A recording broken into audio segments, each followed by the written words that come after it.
Permintaan masyarakat pada jamur tiram menjadi peluang Rahmat Sugiarto. Sejak 2017 silam, ia mengembangkan jamur tiram putih di rumahnya di Desa Kenten Laut, Kecamatan Talangkelapa, Kabupaten Banyuasin. Backlog sebagai media tanam jamur yang terbuat dari serbuk kayu sengon dengan campuran dedak, kapur dolmit, dan tepung jagung. Bahan-bahan tersebut diaduk hingga merata dengan air.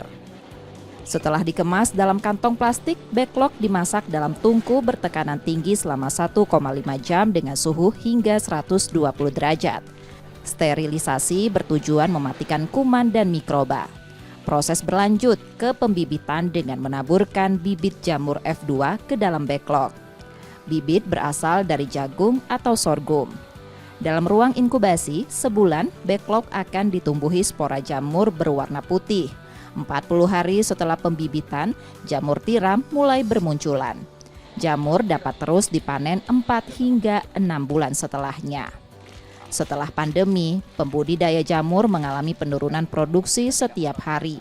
Rahmat kini hanya dapat memanen 3 hingga 5 kg jamur yang dipasok ke sejumlah pasar di Palembang dengan harga jual per kilonya Rp20.000.